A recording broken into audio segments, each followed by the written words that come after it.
আল্লাহ সুবহানাহু ওয়া তাআলা বলতেছেন যে যে এই জিনিসটা মানে তাগুতকে অস্বীকার করলো এবং ইমানকে শক্ত করে ধরে নিল বা ইমান আনলো, সে এমন একটা দড়ি ধরলো যেটা থেকে সে কখনো বিচ্ছিন্ন হবে না। এটা যদি আপনার দাওয়ার মূল বিষয় না হয় তাহলে এটা কখনই নববী দাওয়া আসলে হইতে পারবে না। অনেক সমস্যা আমাদের সমাজের মধ্যে আছে, কিন্তু এগুলো সবগুলো এই মূল সমস্যাটার সাইড এফেক্ট বা উপসর্গ।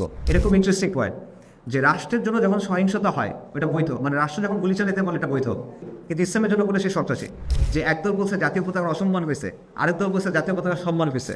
পোশাক কেনার সময় আপনি 10টা দোকানে যাবেন, একটা হলো মোবাইল কেনার সময় আপনি 5টা মোবাইল চেক করবেন, স্পেসিফিকেশন চেক করবেন। কিন্তু ইসলামের সময় আমরা চিন্তা করছি যে না, ঠিক আছে, আচ্ছা অমুকের সাথে আসি। এবং এটা এখনও দ্বন্দ্বটা ইসলাম এবং কুফরি শাসনের মধ্যে।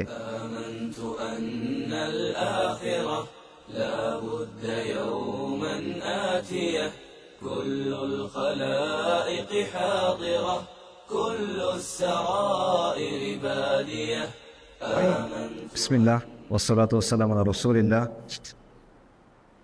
وعلى آله وصحبه وسلم تسليما كثيرا. أما بعد رب اشرح لي صدري ويسر لي أمري واحلل عقدة من لساني يفقهوا قولي.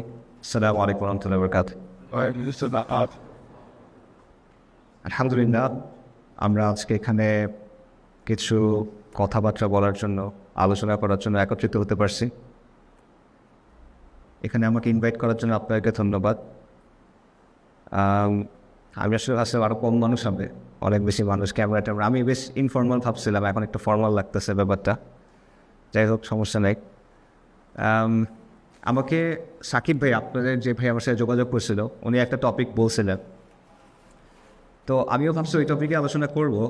বাট ওটার আগে একটা জিনিস জানা দরকার, সেটা হলো আমি একটা আলোচনা করছিলাম একটা জায়গায়, এটার নাম ছিল যুগসন্ধির দায়। এটা আপনাদের মধ্যে কয়জন শুনছেন? আচ্ছা, খুব বেশি শোনে নেই। আচ্ছা, ঠিক আছে। আচ্ছা, আমি তাহলে কিছু রিপিট করি, কারণ এটা ওটার সাথে রিলেটেড একটা। সো বেসিক আইডিয়াটা হলো যে মানুষের মানব ইতিহাসে বিভিন্ন স্টেজেস থাকে, বিভিন্ন ফেজ থাকে বা অধ্যায় থাকে। এখন বইয়ের একটা অধ্যায় যেমন হয়, আমরা একটা অধ্যায় শেষ হলো, নতুন একটা অধ্যায় শুরু হয়ে গেল, জিনিসটা খুব ক্লিন, রাইট? কিন্তু মানব ইতিহাসের ক্ষেত্রে ব্যাপারটা ক্লিন না। এটা পরিবর্তনের প্রক্রিয়াটা মানে একটা এখানে শেষ হয়েছে, সাথে সাথে একটা শুরু হয়েছে, ব্যাপারটা এভাবে হয় না, বরং দুটো মিলে থাকে। ইংরেজিতে একটা কথা আছে কন্টিনিউম বলে, কন্টিনিউ, যে মানে ক্লিন ব্রেক হয় না, পরিবর্তনের একটা ধারার মাধ্যমে পরিবর্তনটা আসে আর কি। তো যখন একটা অধ্যায় শেষ হচ্ছে, একই সময় আরেকটা অধ্যায় শুরু হয় এবং দুটো মিলে থাকে একটা একটার সাথে, এবং এই জিনিসটা বোঝা একটু কষ্টকর হয়ে যায়। তো এই জন্য তো ইতিহাসে যারা ইতিহাস নিয়ে আলোচনা করেন তারা এটার জন্য একটা শব্দ ব্যবহার করেন যেটাকে বলে হয় যুগসন্ধি। যে যখন একটা যুগ শেষ হচ্ছে আরেকটা যুগ শুরু হচ্ছে, এর মাঝামাঝি যে সময়টা, এটাকে বলা হয় যুগসন্ধি। এখানে নতুন একটা যুগ শুরু হয় নাই, আবার পুরনো যুগটাও চলতেছে, এটা পুরোপুরি বলা যাচ্ছে না। এই একটা মানে ঝামেলার একটা সময়, যেটা এটাকে বলা হয় যুগসন্ধি বেসিক্যালি। তো এটার একটা ভালো এক্সাম্পল হলো রাসূলুল্লাহ সাল্লাল্লাহু আলাইহি ওয়াসাল্লামের নবুয়তের সময়টা। কারণ নবুয়তের কয়েকশো বছর আগে এক ধরনের সাম্রাজ্য ছিল, এক ধরনের ওয়ার্ল্ড অর্ডার ছিল, কিন্তু ওই পর্যায়ে এসে আপনারা দেখবেন যে আপনারা যদি শেখ আবুল হাসান আলী নাদভীর সিরাত পড়েন বা মুসলিমদের প্রথমে বিশ্বকে হারালো, এই ধরনের আলোচনাগুলো শোনেন, দেখবেন উনি বলতেছিলেন যে পৃথিবীর অবস্থাটাই এমন হয়ে গেছিলো যে মানুষ আসলে ওয়েট করতেছিল একজনের জন্য, যদিও মানুষ জানতো না যে সে আসলে কিসের জন্য ওয়েট করতেছে, বাট মানুষের মধ্যে এই ইচ্ছাটা ছিল যে আমাদের একটা অপূর্ণতা আছে, কিছু একটা দরকার। তো ওটা একটা যুগসন্ধির সময়। আগের যে সিস্টেম ওটার কাজ করতেছে না। আগের যে নবী ছিলেন ঈসা আলাইহিস সালাম, তার উম্মত কিন্তু পথভ্রষ্ট হয়ে গেছে, তারা শিরকের মধ্যে চলে গেছে। নতুন হিদায়াত দরকার, নতুন পথ নির্দেশনা দরকার, এই সব কিছু ছিল, যদিও মানুষ ক্লিয়ারলি বুঝতেছিল না। তো এটা হলো ওরকম একটা সময়, যুগসন্ধির সময়। তো বর্তমানে আমরা যে সময়টায় আছি, আমার প্রস্তাবনা হলো এটা, যে এটা আসলে একটা যুগসন্ধির সময়।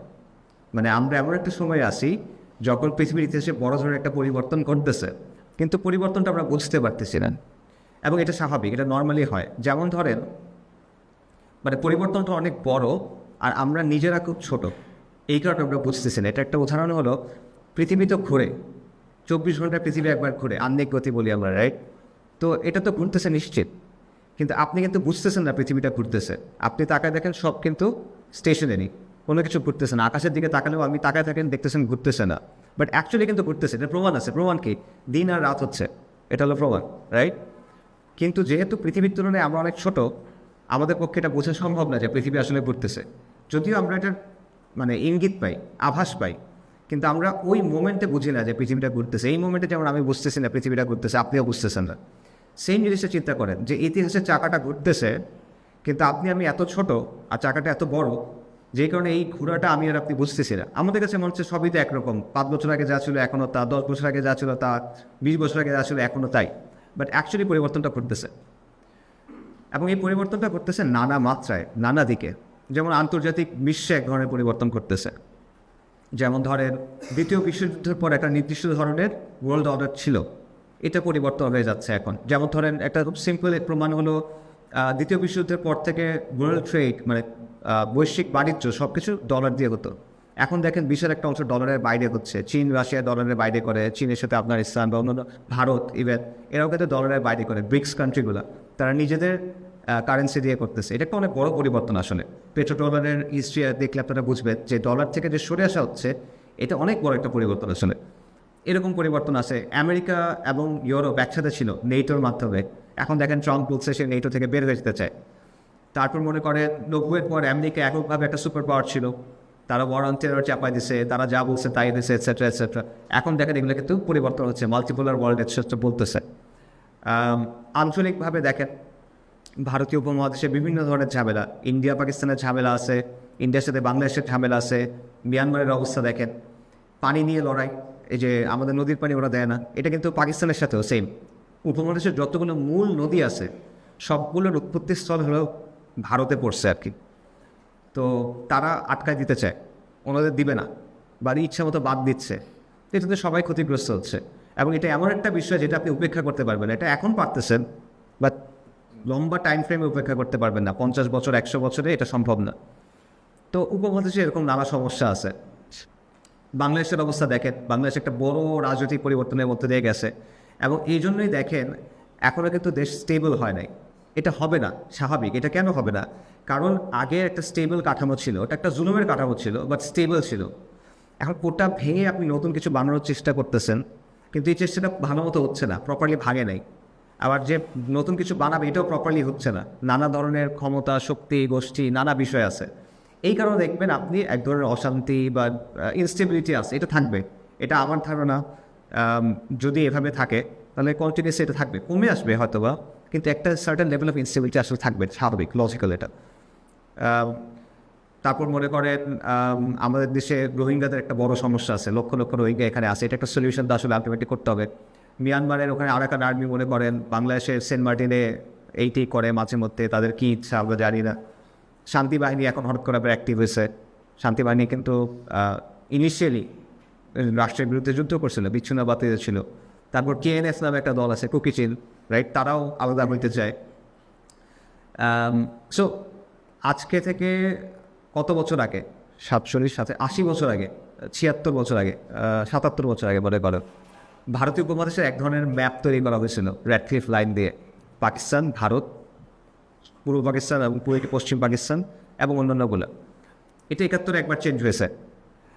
এই বর্তমান যে অবস্থা আছে, যতগুলো টেনশন একসাথে আছে। ও আচ্ছা, আবার পাকিস্তানে ওয়াজিরিস্তানে যারা আছে টিটিপি, তারা কিন্তু আলাদা হয়ে যেতে চায়, যে তারা পাকিস্তানের সাথে থাকবে না। তাদের বক্তব্য হলো আমরা পাকিস্তানে আসছিলাম কারণ আপনারা আমাদের বলছিলেন যে শরিয়াতে শাসন হবে, এখন হচ্ছে না, আমরা আলাদা হয়ে যেতে চাই। সো এই ব্যাপারগুলো আছে। এই সবগুলো ব্যাপার যদি আপনি সামনে রাখেন, ধরেন 50 বছর পরে উপমহাদেশের যে মানচিত্রটা, এটা যে একদম এরকমই থাকবে এটা বলাটা মুশকিল, বরং এই মানচিত্র চেঞ্জ হয়ে যাওয়ার সম্ভাবনা আছে। বাংলাদেশের ক্ষেত্রে যদি নর্মালি চিন্তা করেন, ক্লাইমেট চেঞ্জের কথা আপনারা শুনছেন, পরিবেশগত বিপর্যয় বা যেটাই বলা হয়, এটার একটা প্রেডিকশন আছে যে 2050 নাগাদ বাংলাদেশের উপকূলীয় অঞ্চলের মধ্যে 15 থেকে 20% তলায় যাবে। বাংলাদেশ অলরেডি ছোটো একটা দেশ, যার মধ্যে অনেক মানুষ, এর মধ্যে আপনার 15% ল্যান্ড তলায় যাবে, আপনি কই যাবেন? ঠিক আছে, আবার আপনার এখানে লক্ষ লক্ষ রোহিঙ্গা আছে, রাইট? সো এরকম অনেকগুলো বিষয় আছে। তো এই ধরনের একটা প্রক্রিয়ার মধ্যে দিয়ে আমরা যাচ্ছি, যুগসন্ধির একটা প্রক্রিয়ার মধ্যে দিয়ে আমরা যাচ্ছি। এবং যে কথাটা আমি প্রায়ই অনেক জায়গায় বলি, যে আমরা বাংলাদেশকে অনেক তুচ্ছ তাচ্ছিল্য করি এবং বাংলাদেশের মানুষদের অনেক তুচ্ছ তাচ্ছিল্য করি, এই বাঙালি কিছু পারে না, বাঙালি এই সেই। বাট বাংলাদেশের কিছু পার্টিকুলার ধরনের স্পেশালিটি আছে, বিশেষত্ব আছে, যেটা আমরা খেয়াল করি না। যেমন ধরেন, পুরো পৃথিবীর মধ্যে মুসলিম উম্মাহ কত? 1.8 বিলিয়ন বলা হয়, অথবা মনে করেন 2 বিলিয়ন, 200 কোটি। এই 200 কোটির মধ্যে সবচেয়ে বেশি সংখ্যক মুসলিম কোন জাতির? আরব। 2 নম্বরটা ইন্দো পাক সম্ভবত। 3 নম্বরটা হলো বাঙালি। ঠিক আছে, পুরো মুসলিম উম্মার মধ্যে এথনিক্যালি থার্ড লার্জেস্ট গ্রুপ হলো বাঙালি মুসলিম, প্রায় 20 কোটির মতো, 18 থেকে 20 কোটি। আর বাঙালি মুসলিমের মধ্যে 85 থেকে 90% কোথায় পড়ছে? বাংলাদেশে। 5%-এর মতো পশ্চিমবঙ্গে আছে। আচ্ছা, কিন্তু এই জায়গাটাতে এত মুসলিম হওয়ার কথা না, কারণ এই জায়গাটা কখনোই ইসলামের যেই মূল কেন্দ্রগুলো ছিল সেটার সাথে জড়িত ছিল না। যেমন সিরিয়া, দামাস্কাস, উমাইয়াদের ক্যাপিটাল ছিল বাগদাদ, আব্বাসীদের ক্যাপিটাল ছিল ইস্তাম্বুল, উসমানীদের ক্যাপিটাল ছিল। এছাড়া সেন্ট্রাল এশিয়ায় যে বিভিন্ন রাজ্য ছিল, উজবেকিস্তান, কাজাকিস্তান, আজকের তারপর আফগানিস্তান, এসব জায়গায়, এদের সাথেও ডিরেক্টলি আমাদের কোনো চেইন নেই। কিন্তু এখানে এতগুলো মুসলিম, এবং এটা কিন্তু হিস্টোরিয়ানও ব্যাফল্ড, মানে ইতিহাসবিদ যারা আছেন তারা এটা নিয়ে অনেক আলোচনা করছেন যে কেন এই জায়গাটাতে এত মুসলিম। এবং আপনি যদি দেখেন আমাদের চারপাশে কিন্তু মুশরিক, প্রত্যেকটা দিকে মুশরিক। আমাদের 7 সিস্টার্স আমাদের উপর দিকে মুশরিক, মানে মানচিত্রের উপর দিকে আর কি মুশরিক। বাম দিকে ভারত মুশরিক, মানে মিয়ানমার, আরাকানের একটা অংশ মুসলিম, এবং তারা এথনিক্যালি আমাদের মতোই মুসলিম। আসলে চট্টগ্রামের ভাষা, রোহিঙ্গাদের ভাষা তেমন কোনো পার্থক্য নেই। এথনিক্যালি টেস্ট করলে দেখবেন সেম এথনিসিটি মোরলেস। বাট অন্য সাইডটা আবারও মুশরিক। আরেকটা সাইড আছে, এটা হলো বঙ্গোপসাগর। তো অদ্ভুত একটা বিষয় না যে এই জায়গাটা, যেটার সাথে হিস্টোরিক্যালি মুসলিম রাজনৈতিক শক্তির তেমন কোনো সম্পর্ক নাই, চারপাশে মুশরিক দ্বারা পরিবেষ্টিত, কিন্তু এখানে ইসলাম আছে, শুধু আছে না, এটা থার্ড লার্জেস্ট এথনিসিটি মুসলিমদের উম্মার মধ্যে। এবং এখানে হিস্টোরিক্যালি কিন্তু আপনি দেখবেন মুসলিমদের অনেক বড় শাসন ছিল, ইত্যাদি ছিল, নানা জিনিসপত্র ছিল। সো এটা একটা স্পেশালিটি। আরেকটা স্পেশালিটি দেখেন যে গত 15-20 বছরের মধ্যে মুসলিম উম্মার অনেক জায়গায় পরিবর্তনের চেষ্টা করা হয়েছে। একসময় একটা ধারণা ছিল যে উম্মার মধ্যে কোনো পরিবর্তনই আসবে না, ধরেন 70-এর দশক, 80-র দশক খুব হতাশ ছিল উম্মা। এরপর আলহামদুলিল্লাহ একটা চেষ্টা হয়েছে, নবজাগরণের চেষ্টা হয়েছে, পরিবর্তনের চেষ্টা হয়েছে। বাট গত 15-20 বছরের মধ্যে কোন জায়গাগুলো অ্যাকচুয়ালি পরিবর্তন আসছে? পরিবর্তনের চেষ্টা অনেক জায়গায় হয়েছে। আরব বসনটা কিন্তু অনেকগুলো আরব দেশে হয়েছে, তিউনিসিয়া, বাহরাইন, আলজেরিয়া, মিশর, এবং আরও অনেক দেশে হওয়ার চেষ্টা হয়েছে। বাট অ্যাকচুয়ালি গত 15 বছরে যদি আপনি দেখেন কোন কোন জায়গাতে অ্যাকচুয়াল মিনিংফুল কোনো পরিবর্তন আসছে, একটা জায়গায় পরিবর্তন আসছে, এটা হলো আফগানিস্তান, যেখানে আলহামদুলিল্লাহ প্রপার পরিবর্তন আসছে, আল্লাহর শরিয়া সেখানে কায়েম হচ্ছে আলহামদুলিল্লাহ। আরেকটা জায়গায় আপনি দেখেন সিরিয়াতে পরিবর্তন আসছে, পুরোপুরি সরিয়ে আসছে এটা বলাটা মুশকিল এখনও, তবে সেখানে পরিপূর্ণ একটা বৈপ্লবিক পরিবর্তন আসছে, মানে পুরো রাষ্ট্রের কাঠামো তারা বদলায় করতে পারছে, এবং সমাজ কাঠামো ইনফ্যাক্ট। আচ্ছা, বাট এখনও সরিয়ে আসছে কিনা আমরা নিশ্চিতভাবে বলতে পারতেছি না। আচ্ছা, থার্ড একটা জায়গা আছে যেখানে পরিবর্তন হয়েছে, এটা হলো বাংলাদেশ। কিন্তু বাংলাদেশে পরিবর্তনটা এর চেয়ে কম হয়েছে।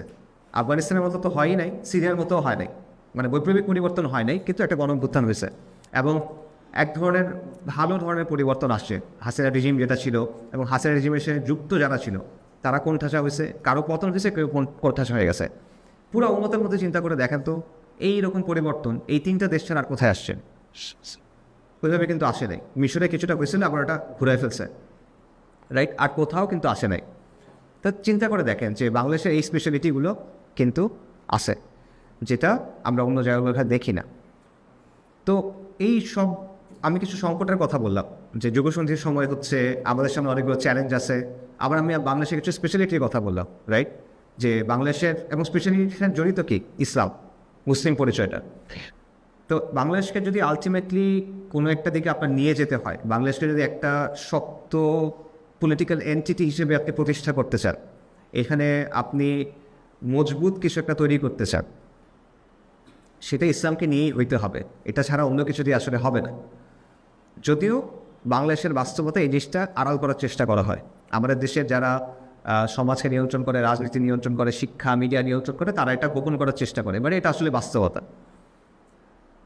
এবং বাংলাদেশের যে স্পেশালিটিগুলো আছে, শুধুমাত্র ইসলাম এবং মুসলিমের জায়গা থেকে দেখলে স্পেশালিটিগুলো ধরা পড়ে, অন্য জায়গা থেকে দেখলে আপনি স্পেশালিটি পাবেন না আসলে। এখন তো এই সংকটগুলো, যুগসন্ধির যে সমস্যাগুলো আমাদের সামনে আছে, ইন্ডিয়ার সমস্যা, আরাকানের সমস্যা, নিজের দেশের ভেতরে সমস্যা, আমাদের সমাজের ভেতরে সমস্যা আছে, সমাজের অবক্ষয় আছে, নানা সমস্যাগুলো আছে। এই সব সমস্যা যদি আপনি ডিল করতে চান, আপনার একটা মজবুত ভিত্তির উপর আসতে হবে, যে ভিত্তির উপর আপনি একটা বাড়ি তৈরি করবেন। আপনার বাড়ি আপনি তৈরি করার পরে বাইরের শত্রুর সাথে আপনি মোকাবেলা করবেন, তাই না? এটা একটা সিকোয়েন্সে করতে হবে আপনার। আপনি প্রথমে ফাউন্ডেশন দিবেন, তারপর নিজের বাড়ি বানাবেন, মানে ভিত্তি, বাড়ি, এরপর বাহ্যিক শত্রু। উল্টা না, আপনি আগে বাহ্যিক শত্রু মোকাবেলা করবেন, তারপর বাড়ি ঠিক করবেন, তারপর ভিত্তি দিবেন। এইভাবে কিন্তু হয় না, এটা উল্টা হয়। তো এখন সেটা হতে হলে ইসলামের মাধ্যমে হইতে হবে। সমস্যা হলো বাংলাদেশে ইসলাম নিয়ে কথা বলার ক্ষেত্রে বা কাজ করার ক্ষেত্রে অনেক ধরনের সমস্যা, নানা ধরনের প্রবলেম এখানে রয়ে গেছে, যে প্রবলেমগুলো ঐতিহাসিক প্রবলেম। এগুলো আপনারা কিছু জানেন, ওটার বিস্তারিত আলোচনায় আমি যাচ্ছি না। যেমন মনে করেন বাংলাদেশের কাঠামোগত ইসলাম বিদ্বেষ আছে, যেমন ধরেন বাংলাদেশের রাজনীতিটা, সমাজের বয়ানটা, ইতিহাসের বয়ানটা অল্প কিছু মানুষ নিয়ন্ত্রণ করে, যারা হলো সেকুলার এবং প্রগতিশীল টাইপের, যারা সেকুলার এলিট, প্রগতিশীল এলিট যারা, তারা। আমাদের আইনের যে প্রয়োগটা ঘটে, মিডিয়াতে যেভাবে উপস্থাপন করা হয়, আমাদের সংস্কৃতিকে যেভাবে দেখানো হয়, আমাদের শিক্ষা ব্যবস্থায় যেভাবে প্রেজেন্ট করা হয়, ইসলামকে কিন্তু এখানে মার্জিয়ালাইজ করা হয়, ঠিক আছে, নেগেটিভভাবে প্রেজেন্ট করা হয়। ধরেন মঙ্গল শোভাযাত্রাতে মনে করেন দাড়িওয়ালা কাউকে দানব হিসেবে আপনি নিয়ে আসছেন। আমাদের ইতিহাসের বইগুলোতে বক্তের খেল যেই আক্রমণকারী, আর রাজা লক্ষণ সেন, সে খুব ভালো, বৌদ্ধদের এটা খুব ভালো ছিল, মুসলিমরা হলো আগ্রাসী।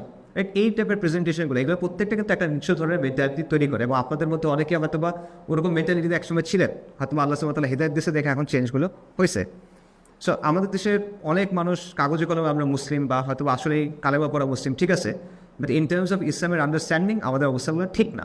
তার উপরে ইসলাম নিয়ে আপনি যখন কথা বলতে যান, কাজ করতে যান, সমাজ বাধা দেয় আপনাকে, সুযোগ দেয় না, এবং এই সুযোগটা খুব সীমিত। যেমন মনে করেন সমাজের কিছু মুখস্থ জায়গা আছে যেগুলো সমাজ একসেপ্ট করে, বাকিদের একসেপ্ট করে না। যেমন ধরেন তাবলিগ জামাত, ঠিক আছে, আমি তো একটা আমার পার্সোনাল এক্সপিরিয়েন্স বলি। আমি আমার এক ফ্রেন্ডের বাসায় গেছিলাম, ওই আমার স্কুল ফ্রেন্ড, ক্লাস 3 থেকে আমার ফ্রেন্ড, এরকম আর কি, অনেক পরে, জেনারেল থেকে বের হওয়ার পরে।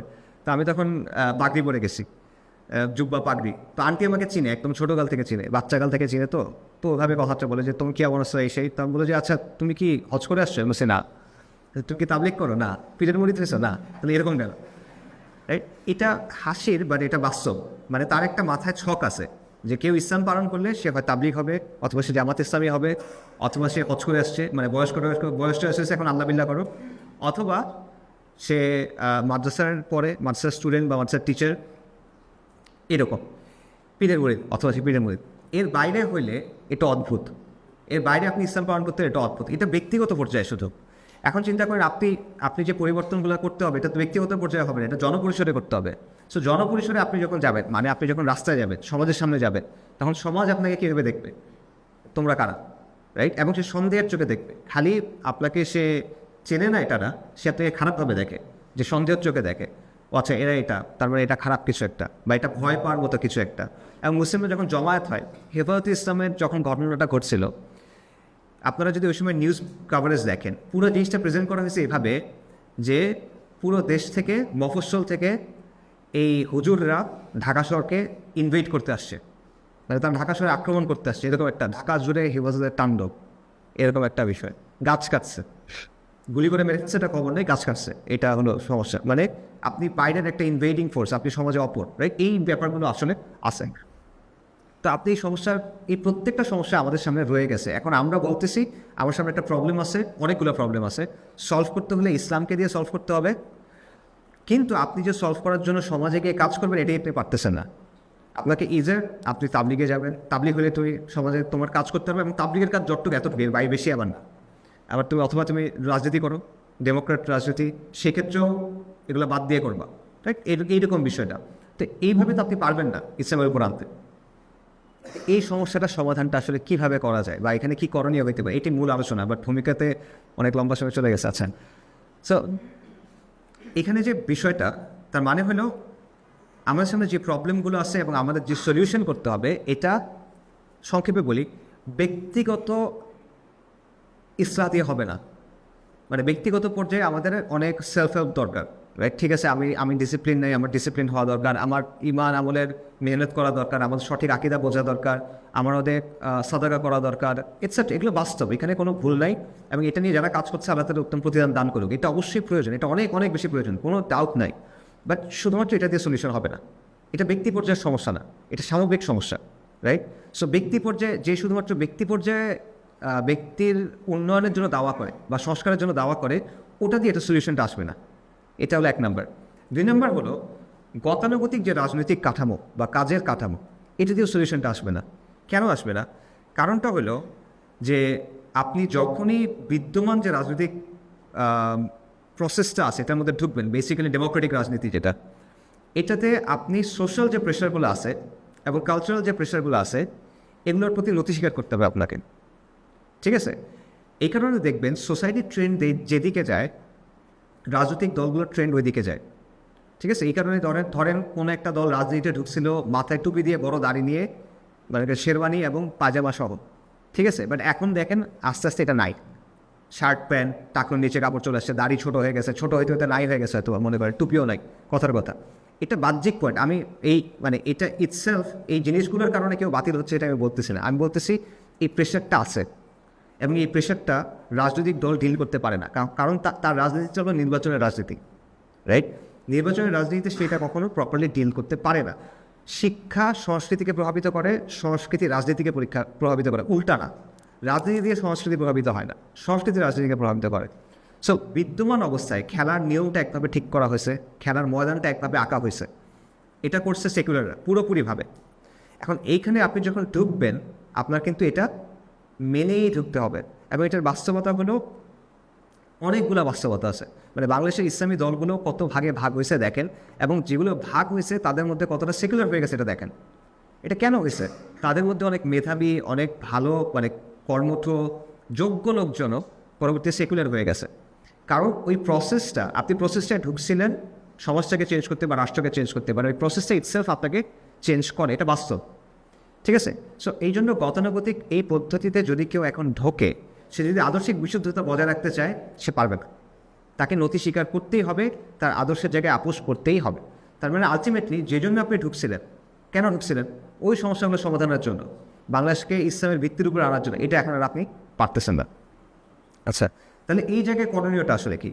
করণীয়টা আসলে হলো আপনার সম্পূর্ণভাবে সমাজটাকে বদলাইতে হবে। সমাজ বিপ্লব বলতে পারেন আপনি এটাকে, এবং এটা হইতে হবে তাজদিদের মাধ্যমে। তাজদিদ মানে ইসলামের পুনরুত্থান, পুনর্জীবন, রাইট? তাজদিদ যেটাকে বলা হয়, এইটার মাধ্যমে আপনার এই পরিবর্তন হইতে হবে। কেন তাজদিদ? কারণ এটার ভিত্তি হইতে হবে ইসলাম। সমাজকে আপনি ভারতের সামনে কী নিয়ে দাঁড়াবেন? কোন জিনিসটা নিয়ে আপনি ভারতের সামনে দাঁড়াবেন? ভারতের যে আগ্রাসন, হিন্দুত্ববাদের যে আগ্রাসন, কী নিয়ে দাঁড়াবেন? বা ওয়ার্ল্ডে আপনি কী পরিচয় নিয়ে হাজির হবেন? আপনার নিজের পরিচয়টা আসলে কী? এটাও কিন্তু ক্লিয়ার না। এই বিষয়গুলো আমাদের দেশে এখনও সামষ্টিকভাবে ক্লিয়ার না।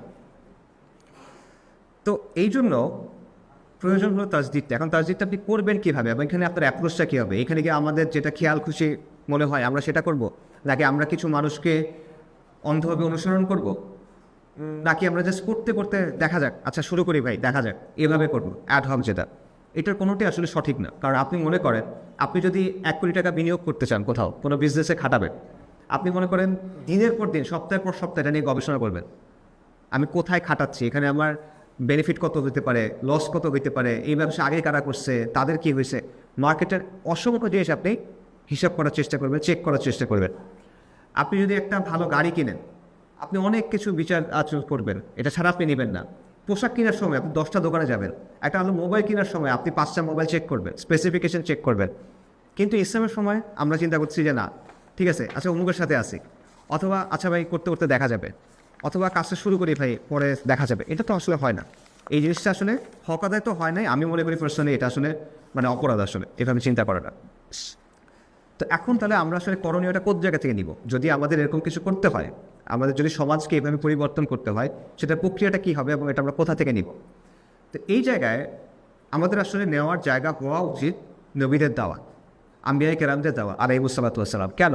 কারণ আপনি যেই সিচুয়েশনের মধ্যে আসেন, তারা এই সিচুয়েশনে ছিলেন, এর চেয়ে খারাপ সিচুয়েশনে ছিলেন, ঠিক আছে? এবং তারা 0 থেকে শুরু করছে এবং করে তারা সমাজকে পরিবর্তনের দাওয়াত দিয়েছেন। সবসময় হয় নাই পরিবর্তন, অনেক সময় তাদেরকে আযাব দিয়ে আল্লাহ ধ্বংস করে দিয়েছেন। বাট প্রসেস ওটাই, কারণ তাদেরকে শিখাইছেন কে? আল্লাহ। তো খালেক যখন শিখাই দেন কীভাবে মাখলুককে দাওয়া করতে হবে বা মাখলুকের সমাজকে পরিবর্তন করতে হবে, এটার উপরে আর কিছু হবে না।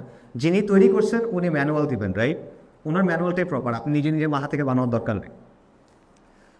তো এই জন্য এই বিষয়টা আমাদের মাথায় রাখা দরকার, এবং এটা আল্লাহ সুবহানাহু ওয়া তাআলা দেখেন, আল্লাহ সুবহানাহু ওয়া তাআলা চাইলে কিন্তু কোরআনকে ডিরেক্টলি নাজিল করতে পারতেন দুনিয়াতে, করেন নাই। উনি ওয়াহি নবীদের মাধ্যমে পাঠাইছেন, আম্বিয়াদের মাধ্যমে পাঠাইছেন। কেন? কারণ মানুষ এভাবে শেখে, মানুষ এভাবে শিখে, এটা অন্যভাবে সে শিখতে পারে না, সে অ্যাবস্ট্রাক্টভাবে শিখতে পারে না। এটা আল্লাহর হিকমা, আল্লাহ জানেন। তো এই জন্য নবীদের দাওয়া থেকে আসলে আমাদের এই এসে শিখতে হবে। এখন নবীদের দাওয়ার বৈশিষ্ট্যগুলো কি?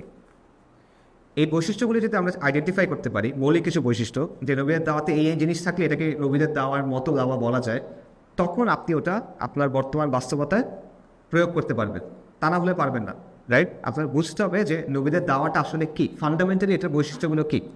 যদি এটা আমরা বুঝতে পারি, দেন এটা আমরা প্রয়োগ করতে পারবো। সো কয়েকটা বিষয় খুব সিম্পল নবীদের দাওয়ার। একটা হলো তাওহীদ। ওয়ালাকাদ বা'আসনা ফি কুল্লি উম্মাতিন রাসূলান আন ইয়াবুদুল্লাহা ওয়াজতানিবুত তাগুত। আল্লাহ সুবহানাহু ওয়া তাআলা বলছেন, আমি প্রত্যেক কওমের কাছে রাসূল পাঠাইছি, এবং তাদের ইবাদত কী ছিল? আন ইয়াবুদুল্লাহ, আল্লাহর ইবাদত করো, ওয়াজতানিবুত তাগুত। এটা একটা। আল্লাহ সুবহানাহু ওয়া তাআলা বলছেন ফা'আলাম আন্নাহু লা ইলাহা ইল্লাল্লাহ। অনেক অনেক অনেক আয়াতে, মানে নবীদের দাওয়া শুরু হয়েছে কি দিয়ে? তাওহীদ দিয়ে, লা ইলাহা ইল্লাল্লাহ এই জিনিসটা দিয়ে। এবং লা ইলাহা ইল্লাল্লাহর বিভিন্ন অংশ আছে আমরা জানি। একটা হলো আল্লাহ তার কাজে একক, আল্লাহ যে কাজগুলো করেন এগুলোতে উনি একক, রব হিসেবে উনি একক, মালিক হিসেবে উনি একক, সৃষ্টিকর্তা হিসেবে উনি একক, রিজিক দাতা হিসেবে উনি একক। এরকম অনেক কিছু আছে যেখানে আল্লাহ একক হকদার। বান্দা আল্লাহর জন্য ইবাদত করবে, বান্দা আল্লাহর জন্য আল্লাহর কাছে দোয়া করবে, একমাত্র ইলাহ হবে। এই সবগুলোতে আল্লাহ একক, এখানে আল্লাহর কোনো শরিক নেই। আরেকটা বিষয় হলো আল্লাহ সুবহানাহু ওয়া তাআলার নাম এবং গুণাবলী বা তার বৈশিষ্ট্য, এখানে আল্লাহ আযজা ওয়া জাল একক, এখানে তার সমতুল্য কেউ নাই, তার সাদৃশ্য কেউ নাই। লাইসা কামিসলিহি শাই ওয়া হুয়াস সামিউল বাসীর। আচ্ছা, এখন তাওহীদের দুটো স্তম্ভ আছে বা দুটো রোকন আছে। একটা হলো কুফর বিত তাগুত ওয়া ঈমান বিল্লাহ, এবং যেমন আপনারা জানেন লা ইকরাহা ফিদ-দীন ক্বাদ তাবায়্যানা আর-রুশদু মিনাল গায় ফামান ইয়াকফুর বিত-তাগুতি ওয়া ইউমিন বিল্লাহ ফাকাদ ইসতামসাকা বিল-উরওয়াতিল উসকা লা ইনফিসামা লাহা। আল্লাহ সুবহানাহু ওয়া তাআলা বলতেছেন যে এই জিনিসটা মানে তাগুতকে অস্বীকার করলো এবং ঈমানকে শক্ত করে ধরে নিল বা ঈমান আনলো, সে এমন একটা দড়ি ধরলো যেটা থেকে সে কখনো বিচ্ছিন্ন হবে না। ঠিক আছে? এবং এটা হলো লা ইকরাহা ফিদ-দীন, যেটা আমাদের দেশে অনেক অপব্যবহার হয়, যে আয়াতটা ধর্মের কোনো জোর জবরদস্তি নাই। এই আয়াতের পরের অংশ এগুলো তাগুত বর্জন এবং এক আল্লাহর ইবাদত করা। সো তাগুত বর্জন মানে কি, এই জিনিসটা বোঝা খুব গুরুত্বপূর্ণ। সো তাগুত মানে হলো আবিধানিক অর্থ তুগিয়া থেকে আসছে, সীমা লঙ্ঘনকারী, বা তাগুতের অর্থ হইল মিথ্যা ইলাহ। সহজভাবে যে যেই বৈশিষ্ট্যটা আল্লাহর, সুনির্দিষ্টভাবে যেই বৈশিষ্ট্য আল্লাহর, এককভাবে আল্লাহর, এইটা যখন আর কারো উপর প্রয়োগ করা হয় এবং সেটাতে সন্তুষ্ট হয়, তখন সে তাগুত। ঠিক আছে? সো ফর এক্সাম্পল ফিরআউন বলছিল আনা রাব্বুকুমুল আ'লা, আমি তোমাদের সবচেয়ে বড় রব, রাইট? রব হলো আল্লাহ, ফিরআউন বলছে সে রব, তার মানে ফিরআউন তাগুত। নমরুদ বলছিল আমি জীবন এবং মৃত্যু দিতে পারি, ইব্রাহিম আলাইহিস সালামের সাথে আলোচনার সময় বলছিল। আসলে জীবনের মৃত্যু দেন কে? আল্লাহ, তার মানে নমরুদ তাগুত। সন্তান দেওয়ার মালিক আল্লাহ। আজকে কোনো পীর বাবা, কোনো কবিরাজ, বরাবর কেউ একজন এসে বলে যে না আমি ইচ্ছে মতো তোমাদের সন্তান দিতে পারবো, রাইট? এভাবে সে বলবে, এই অর্থে সে যদি বলে তখন সে তাগুত, শয়তান তাগুত। এবং একইভাবে মানুষের বানানো যে মূর্তিগুলো আছে এগুলো তাগুত। বিধানদাতা আল্লাহ, কেউ যদি নিজেকে আল্লাহর পরিবর্তে বিধানদাতা বলে, দিনদাতা বলে, এই বিষয়গুলো কেউ যদি বলে যে এই বিষয়টা আল্লাহ আর কাউকে দেন নাই, তাহলে সে তাগুত। এখানে একটা বিষয় মাথায় রেখে আমি একটা কথা বলছি, যে সন্তুষ্ট হয়, কারণ ঈসা আলাইহিস সালামকে আপনাকে অনেকে কনফিউজ হয়ে যায়। ঈসা আলাইহিস সালামকে নাসারারা ইবাদত করে, ঈসা আলাইহিস সালাম তাগুত? নাউজুবিল্লাহ, কখনো না। মসিহ ঈসা, সাইয়্যিদুনা ঈসা ইবনে মারইয়াম আলাইহিস সালাতু ওয়াস সালাম, উনি কখনো শেখান নাই এটা। উনি বলছেন আল্লাহর ইবাদত করো। তারা তার উপর মিথ্যাচার করছে, তারা ফেরেশতাদের উপরে মিথ্যাচার করছে। কুরাইশ যেমন ফেরেশতাদের উপর মিথ্যাচার করছে, এটা তাদের দোষ না। সো যে সন্তুষ্ট হয় সে তাগুত। ঠিক আছে? এটা মাথায় রেখেন। আচ্ছা, তাগুতের ব্যাখ্যায় ইবনুল কাইয়িমের একটা কথা আছে, আমি এটা পড়ে শোনাই, এটা ইম্পর্টেন্ট। এবং ইবনুল কাইয়িমের কথাটা ইম্পর্টেন্ট কারণ এটা আজকে থেকে প্রায় 700 বছর আগে বলা, রাইট? এমন না যে উনি এখনকার বাস্তবতা এগুলো বলতেছেন, 700 বছর আগের বাস্তবতাই বলছেন। উনি বলতেছেন যার কারণে বান্দা আল্লাহর সীমা লঙ্ঘন করে তারা প্রত্যেকেই তাগুত। সুতরাং প্রত্যেক কওমের তাগুত হলো জনগণ আল্লাহ ও রসুল ব্যতীত যার কাছে বিচার এবং ফয়সালা কামনা করে, সে তাগুত।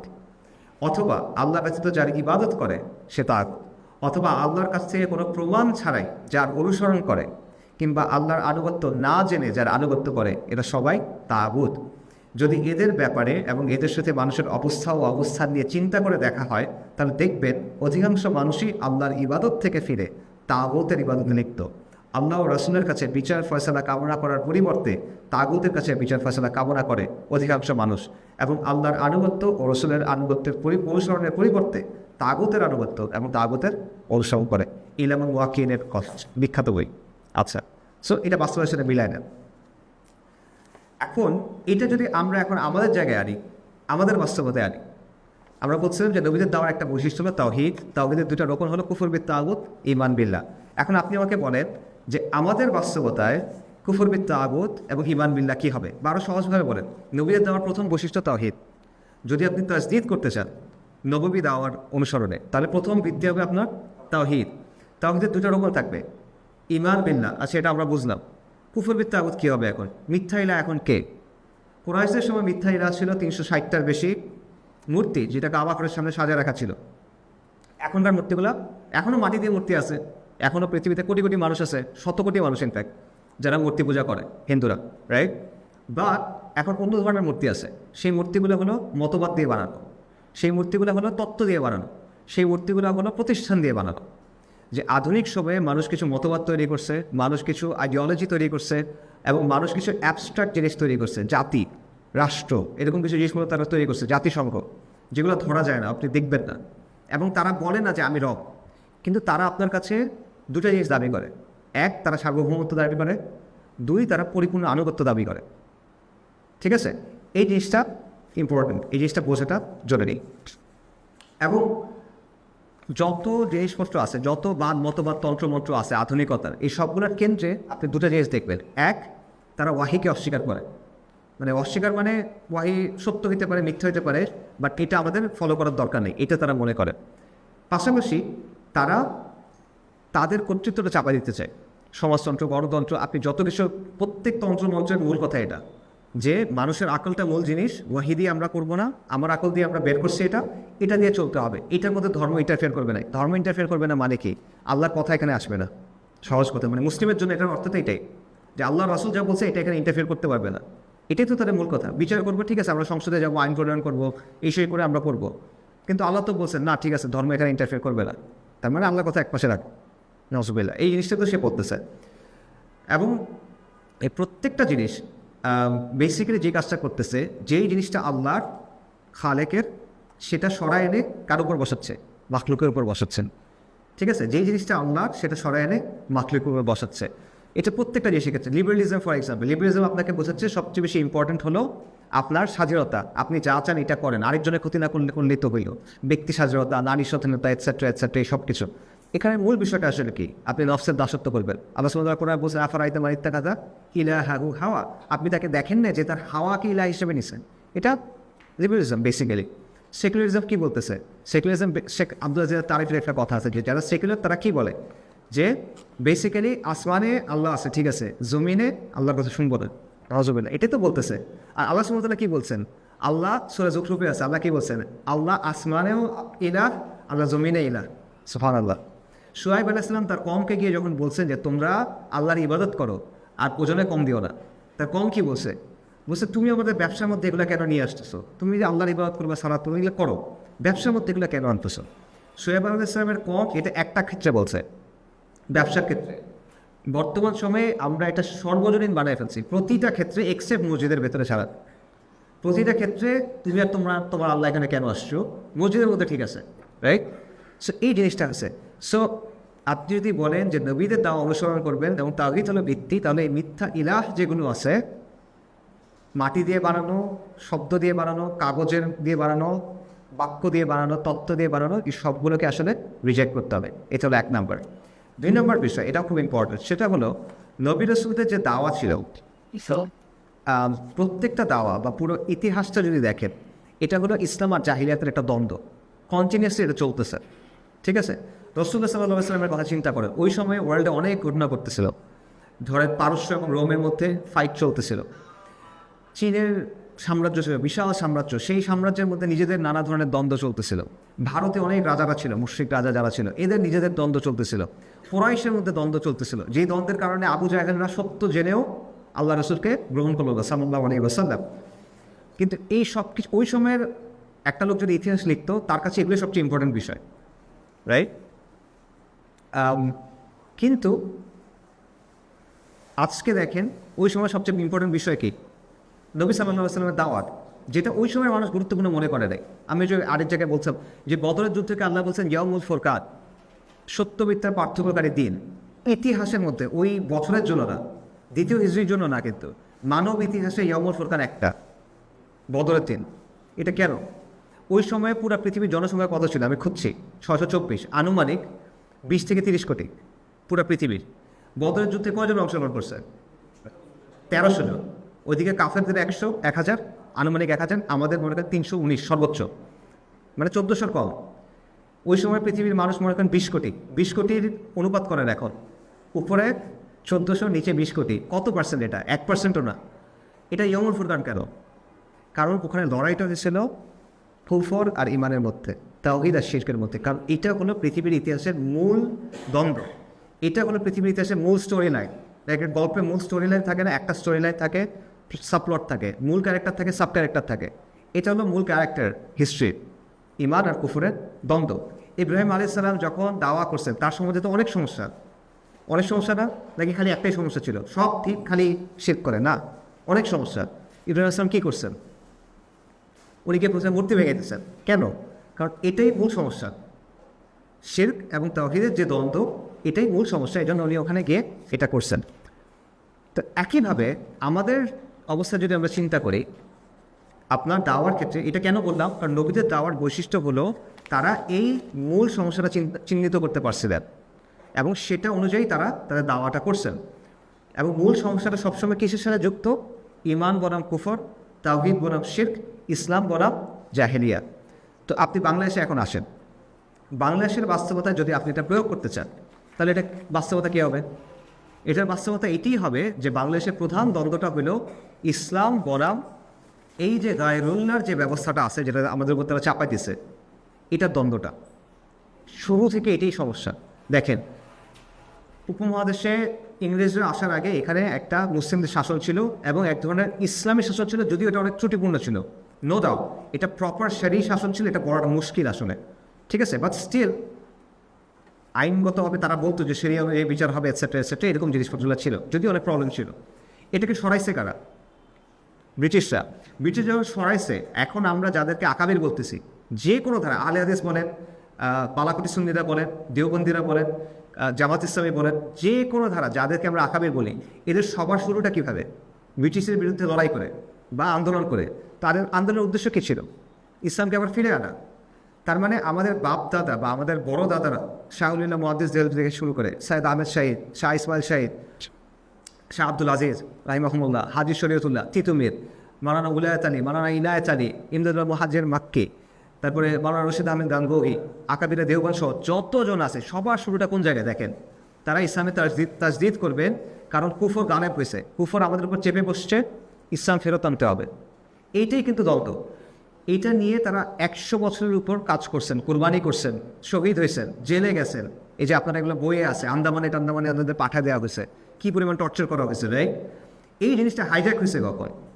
যখন এগুলো ছেড়ে এই কম কোথায় গেছে? জাতীয়তাবাদে আন্দোলন দিয়ে গেছে, মুসলিম জাতীয়তাবাদ, হিন্দু জাতীয়তাবাদ, এই সেই মুসলিম লীগ, কংগ্রেস, বেসিক্যালি সহজ ভাষায়। ওলামায়ে কেরামের আন্দোলন কিন্তু খিলাফত আন্দোলন পর্যন্ত ছিল। আপনি দেখবেন যে তাদের ধারাবাহিক একটা আন্দোলনের ধারাবাহিকতা ছিল, জিহাদ আন্দোলন ছিল, অন্যান্য দাওয়া ছিল, এটসেট্রা। কিন্তু এরপর থেকে আন্দোলনের এই কমের পুরো নেতৃত্বের স্টিয়ারিং চলে গেছে কংগ্রেসের কাছে এবং মুসলিম লীগের কাছে। এবং মুসলিম লীগ থেকেই কিন্তু এখনকার যত রাজনৈতিক দল আছে, এরা সবার বংশগতি হলো মুসলিম লীগের সাথে জড়িত, ডিরেক্টলি, রাইট? এবং আদর্শগতভাবে চিন্তা করতে হবে এটাতে। সো এই অঞ্চলের ঐতিহাসিকভাবেও দ্বন্দ্বটা হলো ইসলাম এবং কুফরি শাসনের মধ্যে, এবং এটা এখনও দ্বন্দ্বটা ইসলাম এবং কুফরি শাসনের মধ্যে। এই জিনিসটা আপনার বুঝতে হবে। এটা যদি আপনার দাওয়ার মূল বিষয় না হয়, তাহলে এটা কখনই নববী দাওয়া আসলে হইতে পারবে না। অনেক সমস্যা আমাদের সমাজের মধ্যে আছে, কিন্তু এগুলো সবগুলো এই মূল সমস্যাটার সাইড এফেক্ট বা উপসর্গ, রাইট? সিমটমস, এটার সিমটমস। আপনি আওয়ামী লীগ পড়ে গেছে, বাংলাদেশের সবচেয়ে বড় বাতিল শক্তি ছিল আওয়ামী লীগ, ঠিক আছে? মানে ইন্ডিজিনাস বাতিল শক্তি, ভূমিপুত্র বাতিল শক্তি, বাইরের অনেক বাতিল শক্তি এখনও আছে, এটা পড়ে গেছে। কিন্তু আপনার সমস্যা কিন্তু যায় নাই, রাইট? এই আওয়ামী লীগ যাবে, আরেকটা দল আসবে, সেটা যাবে, আরেকটা দল আসবে, কিন্তু আপনি এটা করতে থাকবেন, এই পরিবর্তন আসবে না যতক্ষণ না পর্যন্ত আপনি কিসে ফেরত আসতেছেন? দিন ইসলামে ফেরত আসতেছে। সো এটা আপনার দাওয়ার কেন্দ্র হইতে হবে, ঠিক আছে? এই জিনিসটা বুঝেন। নবী দাওয়া থেকে এটা আমরা বললাম যে নবীদের দাওয়ার দুইটা বৈশিষ্ট্য, প্রথম বৈশিষ্ট্য 7টা বৈশিষ্ট্য আছে, প্রত্যেকটা এখনকার কিছু বাস্তবায়ন হয় এটা বলার কথা। আমাদের সময় আছে 10 মিনিট, আমি কভার করতে পারতেছি না, বাট আমি জাস্ট এই একটা পয়েন্ট বলতেছি। নবীদের দাওয়ার মূল বৈশিষ্ট্য, প্রত্যেক নবী তাওহীদের দাওয়াত দিয়েছেন। তাওহীদের দুইটা বৈশিষ্ট্য, দুইটা রোকন, কুফর বিত তাগুত, ঈমান বিল্লাহ, মিথ্যা ইলাহকে অস্বীকার করা, এক আল্লাহর ইবাদত করা পরিপূর্ণভাবে। এবং আরেকটা আমি বললাম যে নবীদের দাওয়াটা সবসময় ঈমান ও কুফর, ইসলাম ও জাহেলিয়া, তাওহীদ ও শিরকের যে চিরন্তন লড়াই, এটার অংশ। তো এই দুটো জিনিস আপনি বাস্তবায়ন করতে আসেন, তার মানে হলো আপনার মানুষের বানানো তন্ত্রমন্ত্র, মানুষের বানানো ব্যবস্থা, মানুষের বানানো মতবাদ, এই সবগুলোকে অস্বীকার করতে হবে। এটা কুফর বিত তাগুত। এবং আপনার বলতে হবে আমরা এক আল্লাহর ইবাদত করব, মসজিদে, ঘরে, বাইরে, রাস্তায়, হুকুমতের ক্ষেত্রে, সমাজের ক্ষেত্রে। এটা হলো ঈমান বিল্লাহ। এবং আপনার বলতে হবে যে সমাজের মূল দ্বন্দ্ব যেটা, ইসলাম আর জাহেলিয়াতের দ্বন্দ্বটার প্রকাশ হলো আল্লাহর আইন বনাম গায়রুল্লাহর আইন। ইসলামের যে স্পিরিট আছে, ইসলামের যে সার নির্যাস, ইসলামের যে সৌন্দর্য, ইসলামের যে রুহানিয়াত, এগুলো আলটিমেটলি পরিপূর্ণভাবে প্রকাশিত হয় ব্যক্তির ইবাদতের মাধ্যমে অবশ্যই, বাট এটা একটা প্রকাশ হয় পুরো হুকুমতের মাধ্যমে। এই জন্যই তো নবী সাল্লাল্লাহু আলাইহি ওয়াসাল্লাম একটা হুকুমত তৈরি করছিলেন। রাষ্ট্র বলাটার ক্ষেত্রে অনেক ইস্যু আছে, হুকুমত তো প্রতিষ্ঠা করছে, এখানে কোনো সন্দেহ তো নাই, রাইট? সো ইসলামের শিক্ষাটা পরিস্ফুটিত হয় ওই হুকুমতের মধ্যে দিয়ে, ওইটা একটা সমাজ তৈরি করে। জাকাত আপনি কিভাবে দিবেন? জাকাত কে দেয়? কার কাছে জাকাত আদায় করে? কে? খলিফা। নবী সাল্লাল্লাহু আলাইহি ওয়াসাল্লাম করছে, এরপর খলিফা করবেন, শাসক করবে, এবং শাসক এটা বাস্তবায়ন করবে। এটা ইসলামের একটা 5টা মৌলিক স্তম্ভের মধ্যে একটা না, সেটার সাথে জড়িত আছে কে? দেখেন, শাসক। আমরা এখন বর্তমানে যেভাবে জাকাত দিই, ঠিক আছে, এটা আদায় হয়ে যাবে ইনশাআল্লাহ, কিন্তু এটা কিন্তু আইডিয়াল সিচুয়েশন না। আইডিয়ালি নবী সাল্লাল্লাহু আলাইহি ওয়াসাল্লাম নিছেন শাসকদের কাছে নেওয়ার কথা। এবং জাকাতের আসনাফদের মধ্যে, জাকাতের হকদারদের মধ্যে একটা হলো জাকাত কালেক্টর। জাকাত কালেক্টর কোথায়, কীভাবে আসবে যদি শাসক না থাকে?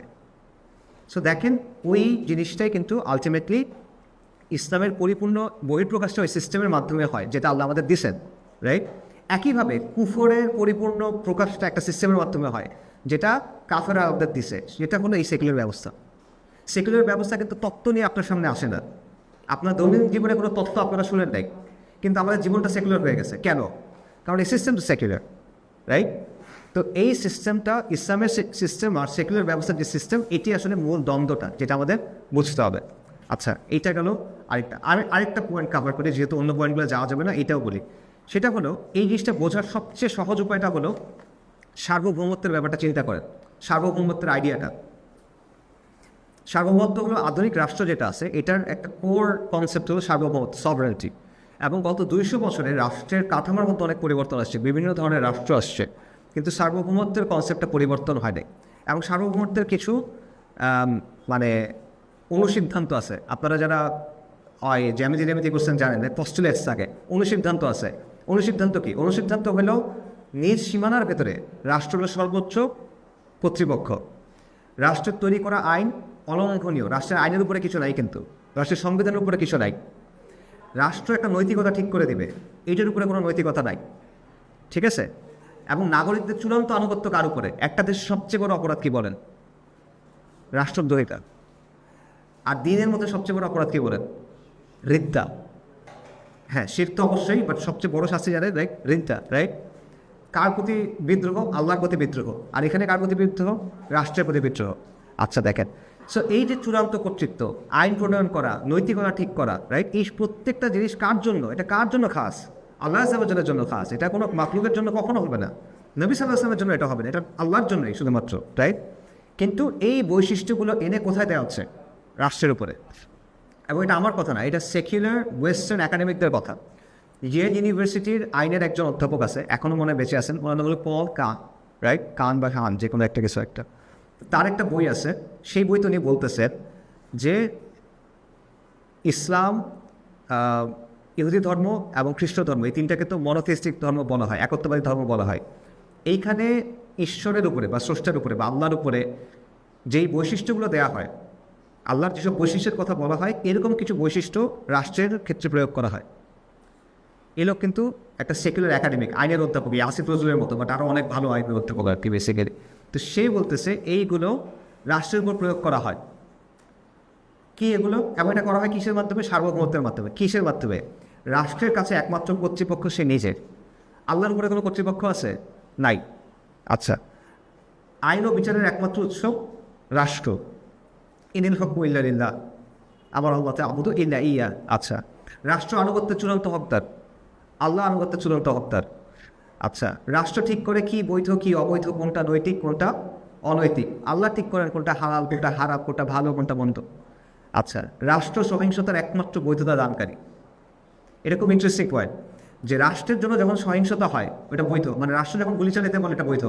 রাষ্ট্রের জন্য আপনি গিয়ে ওই ইউক্রেনের যুদ্ধের সময় হয়েছে সুইসাইড, বেসিক্যালি সুইসাইড অ্যাটাক করছে, মাইন্ড নিয়ে এই উঠাইতেছে, খুব ভালো বীর, জাতীয় বীর, কিন্তু ইসলামের জন্য বলে সে সন্ত্রাসী, রাইট? কারণ বৈধতা আসতেছে কোত্থেকে? রাষ্ট্রের কাছ থেকে। আর আল্লাহ কি বলছেন? যুদ্ধ সব খারাপ। এটা আলেমদের কাছ থেকে জিজ্ঞেস করবে, সব যুদ্ধ খারাপ কোনটা ছাড়া? যেটা আল্লাহর জন্য হয় ওটা ছাড়া। এক সেম জিনিস, জাস্ট মাপকাঠিরা তফাৎ হচ্ছে। আচ্ছা, নাগরিকদের অস্তিত্ব আর পরিচয়ের উৎস হলো রাষ্ট্র। এটা বাস্তব। যার পাসপোর্ট নেই তার কোনো আইডেন্টি নেই, রাইট? আপনি বিদেশে গেলে এটা বুঝবেন, আপনার পাসপোর্ট নেই, আপনার কোনো আইডেন্টি নেই। সো এই আইডেন্টি আপনাকে কে দিচ্ছে? রাষ্ট্র দিচ্ছে। রাষ্ট্র যদি আপনাকে দিতে না চায়, আপনার কোনো আইডেন্টি নেই। আইডেন্টিটি আসলে কে দেয়? আল্লাহ দেয়, রাইট? আচ্ছা, একইভাবে রাষ্ট্রের উপস্থিতি সব জায়গায়, মানে সে সব কিছু নিয়ন্ত্রণ করতে চায়। শিক্ষা, আপনার আয়, সংস্কৃতি, সব কিছু নিয়ন্ত্রণ করতে চায়। এই প্রত্যেকটা জায়গায় আপনি দেখেন, এই ভদ্রলোক বলতেছেন যে দেখেন এগুলো হলো যেটা আল্লাহর উপর প্রয়োগ করার কথা, মানে যেটা আল্লাহর বৈশিষ্ট্য, প্রয়োগ করার কথা না, এই জিনিসটা আপনি প্রয়োগ করছেন রাষ্ট্রের উপর। এটা কীভাবে হয়েছে? এটা হয়েছে এভাবে যে এনলাইটেনমেন্ট যখন হয়েছে ইউরোপে, এটা একটা নির্দিষ্ট প্রেক্ষাপটে হয়েছে। এনলাইটেন মানে ধরেন 1716 এবং 18 সেঞ্চুরির মাঝখানে ইউরোপের চিন্তায় অনেক বড় পরিবর্তন আসছে এবং তাদের অনেক নতুন সিস্টেম, মতবাদ, তত্ত্ব, এরকম জিনিসপত্র আসছে যেটা তারা নিজেরা গ্রহণ করছে, তারপর আমাদের উপরে চাপাই দিচ্ছে, এগুলো আমরা এখন গ্রহণ করে নিচ্ছি। তো এনলাইটেন সময় যেটা হয়েছে, মানুষ যেটা বলে, আপনারা বইয়ে যেটা পড়বেন সেটা হলো যে ধর্ম সরে গেছে বা ধর্মের বিষয়টা সরে গেছে জনজীবন থেকে, রাষ্ট্র থেকে, সমাজ থেকে, শাসন থেকে। বাট অ্যাকচুয়ালি ব্যাপারটা এটা হয় না। ব্যাপারটা যেটা হয়েছে সেটা হলো একটা স্থানান্তর ঘটছে, ঠিক আছে? পবিত্রতার ধারণা আগেও ছিল, এখনও আছে। একক কর্তৃত্বের ধারণা আগেও ছিল, এখনও আছে। জাস্ট জিনিসটা স্থানান্তর করছে। কীভাবে স্থানান্তর করছে? যে ওয়েস্টে কিন্তু আমাদের ক্ষেত্রে যেমন দিনটাকে আমরা প্রপারলি আকিদার জায়গা থেকে বুঝি, পশ্চিমে কিন্তু এটা হয় নাই। তারা কিন্তু দিনটা বুঝছেই বিকৃতভাবে, এবং তারা সবসময় চার্চ, যেটা রোমান ক্যাথলিক চার্চ, যেটা এটাকে একটা ইন্টারমিডিয়েটই মনে করতো। মানে আল্লাহর কাছে সরাসরি যাওয়া যাবে না, চার্চের মধ্যে দিয়ে যাইতে হবে। রোমান ক্যাথলিক চার্চের কাছে না গেলে আপনার ইবাদত কবুল হবে না, এরকম একটা জিনিস ছিল। এবং মধ্যযুগে ইউরোপে চার্চের ব্যাপক ক্ষমতা ছিল। তারা মানে ব্যবসা, বাণিজ্য, যুদ্ধ, শিক্ষা, এমন কিছু নাই যে তারা কন্ট্রোল করতো না। রাজাদেরও কন্ট্রোল ছিল, ওদেরও কন্ট্রোল ছিল। তো এই যে ব্যাপক, মানে একটা প্রতিষ্ঠানের উপরে এত কিছু আরোপ করা, চার্চকে মূলত তারা, চার্চের উপর তারা আসলে আল্লাহর অনেক বৈশিষ্ট্য আরোপ করছিল। যেমন ক্যাথলিকদের একটা বিষয় আছে কনফেশনাল, আপনারা এটা জানেন অনেকে, যে আমি গুনাহ করছি, আমাকে মাফ করে দেন। এইটা নাউজুবিল্লাহ, এটা আপনি করবেন আল্লাহর কাছে, তাই না? এটা করতে হয় কই? গির্জায় গিয়ে পাদ্রীর কাছে, আমি এটা করছি, কি করবো? হ্যাঁ ঠিক আছে, ব্লেস ইউ, ঠিক আছে মাফ করলাম, এটা করো। তো এই বিষয়গুলো ওখানে ছিল। আল্লাহর কাছে যাইতে হবে, আপনি নিজে যে ইবাদত করলে হবে না, চার্চের কাছে এসে করতে হবে। এগুলো একদম শিরক, রাইট? এগুলো একদম মানে মেইন কুরাইশের শিরকগুলো এই টাইপের ছিল। তো এই শিরকটা পশ্চিমে আগে থেকে ছিল। যখন এনলাইটেনমেন্ট হয়েছে, তারা এই শিরকটা জাস্ট সরায় এনে রাষ্ট্রের উপর বসেছে, এই জিনিসটা। আর আল্লাহর ধারণাটাকে বাদ দিয়ে দিচ্ছে একেবারে। সো পবিত্র এখনও আছে, সংবিধান পবিত্র। আপনি বলেন কোরআন পবিত্র, সে বলবে সংবিধান পবিত্র, ঠিক আছে না? আপনি বলবেন এক আল্লাহ আনুগত্য করতে হবে, সে বলবে এক এর রাষ্ট্রের আনুগত্য হতে। প্রত্যেকটা জিনিস এইভাবে, যে জিনিসটা ধর্মের মধ্যে ছিল, এটা ওরা সরায় এনে রাষ্ট্রের উপর বসেছে। জাতীয় পতাকা পবিত্র, জাতীয় পতাকা নির্দিষ্ট মাপ আছে, এটা ছাড়া আপনি জাতীয় পতাকা বানাতে পারবেন না। জাতীয় পতাকা হ্যান্ডেল করার নির্দিষ্ট প্রোটোকল আছে। আপনারা আপনারা খবর দেখবেন 2015-16 সালের দিকে বাংলাদেশে খেলা হচ্ছিল স্টেডিয়ামে, এক লোক নামাজ পড়তে গেছে। তো নামাজ কীভাবে পড়বে? তো পতাকা বিছায় নামাজ পড়ছে। এটা নিয়ে তখন অনেক কথা হয়েছিল ফেসবুকে, যে একদল বলছে জাতীয় পতাকার অসম্মান হয়েছে, আরেক দল বলছে জাতীয় পতাকার সম্মান হয়েছে, ঠিক আছে? রাইট? অসম্মান হয়েছে, পায়ের নিচে দাঁড়াইছে, আরেকজন বলছে সম্মান হয়েছে কারণ পতাকার উপর নামাজ পড়ছে। বাট সমস্যাটা কি দেখেন, দুজনই বলতেছে পতাকাকে সম্মান করতে হবে, কিন্তু কেন সম্মান করতে হবে পতাকাকে? ওটা তো একটা কাপড়ের টুকরা, এটাকে আমি কেন সম্মান করব? কারণ এটার উপরে আমি এমন কিছু আরোপ করছি যেটা এটার মধ্যে নাই, আমি বাইরে থেকে নিয়ে আসছি, এটা পবিত্র, রাইট? আপনার দেশ পবিত্র, আপনি যে কোনো কারণে মানুষ মারেন আপনাকে শাস্তি দেওয়া হবে, রাইট? আপনি দেশের জন্য মানুষ মারেন আপনাকে পুরস্কার দেওয়া হবে। চিন্তা করে দেখেন বিষয়টা, খালি পুরস্কার দেওয়া হবে না, দেশের জন্য মানুষ মারার জন্য আমরা মানুষকে উদ্বুদ্ধ করি, দেশপ্রেমিক, বীরশ্রেষ্ঠ, এই সেই হ্যান ত্যান, দেশপ্রেমিক অমুক তমুক বলি না আমরা। এটার মানেটা কি? আপনি লিটারেলি মানুষকে উদ্বুদ্ধ করেন। মানে এটা যদি আগেকার সময় হইতো তাহলে দেশ হলে এমন একটা মূর্তি যেটার পূজা করতে হয় রক্ত দিয়ে, তাই না? রক্ত দিয়ে পূজা করতে মানে মরতে হবে এটার জন্য, রাইট? সো ব্যাপারটা অনেকটা এরকম। তো এইটা জাস্ট একটা এক্সাম্পল, আমি যে সার্বভৌমত্বের কথা দিয়ে বুঝাইলাম যে কীভাবে এই জিনিসটা, যে মিথ্যা ইলাহ বর্জন করবে এবং তাওহীদের ব্যাপারটা, এটা কীভাবে এখানে ফাংশন করে। সো এখানে আমি শেষ করতেছি যেহেতু আমাদের সময় আর নাই, আরও 5টা পয়েন্ট ছিল এরকম। যাই হোক, সো মূল পয়েন্টটা হলো এই দুটো থেকে আমরা যেটা বুঝলাম, আমি যদি সামারি করি, আমাদের সামনে একটা সংকটের সময়, আমাদের সামনে সম্ভাবনার সময়, এটাকে যদি আমরা পাড়ি দিতে চাই, আমাদের শুধু আমরা এখানে যারা আসি, আমরা যারা প্র্যাকটিসিং, এদেরকে নিয়ে চিন্তা করলে হবে না, আপনার পুরো কমকে নিয়ে চিন্তা করতে হবে, ঠিক আছে? এই পুরো কমটাকে নিয়ে আপনার চিন্তা করতে হবে, যে কমটা মুসলিম কম, ঠিক আছে? এবং খালি মুসলিম কম না, এটা উম্মতের মধ্যে 3rd highest largest ethnic group, এদেরকে নিয়ে পাড়ি দিতে হবে। এবং এটার জন্য এই সমাজটাকে আগে ইসলামের ভিত্তির উপর আনতে হবে, কিন্তু এটা আনতে গিয়ে আমরা অনেক ধরনের চ্যালেঞ্জের মুখোমুখি হই।